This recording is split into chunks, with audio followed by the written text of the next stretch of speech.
January is Human Trafficking Prevention Month, and here in Central Georgia, advocates are sharing the signs, statistics, as well as what they're doing so you'll have the tools you need to help fight the problem. It's an issue they say can affect anybody. Olivia Dunn sat down with one trafficking advocate who says this issue is deeply personal for her.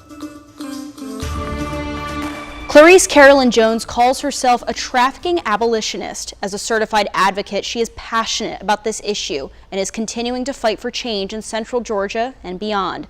But she's also passionate for her family. I didn't become more informative and more knowledgeable about it until it hit me in my own home. It was a case Jones says she never understood, even as a seasoned advocate. She says a family member was a victim of trafficking when she was a teenager. She had been mentally and physically groomed, drugged, and basically taught a life that is not a normal life. After years of recovery, Jones and that family member are fighting for change together, even working on a stage play about their story. But Jones wants others to learn from that story, especially during January. You need to understand it and you need to be aware of what's going on with it. If no other time, this is a month that is the time to focus on what's happening. The Georgia Attorney General's office reports the average age of trafficking victims is just under 15 years old. Jones says runaways and others in a vulnerable situation are at highest risk. She also says victims often have certain tattoos or some kind of marking to identify them.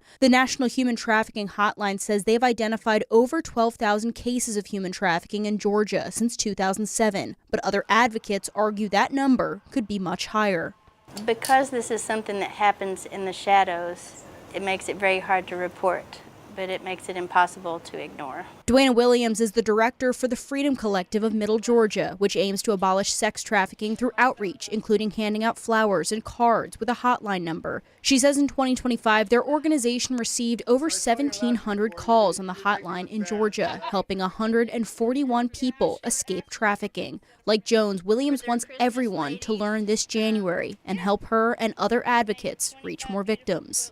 It is a month to really focus on educating the public and just making aware of the problem that is human trafficking. Just last year, the Attorney General's office opened up a branch of the Human Trafficking Prosecution Unit here in Macon because of the interstate traffic through Central Georgia. They have more information on what you can do to help prevent trafficking on their website at law.georgia.gov.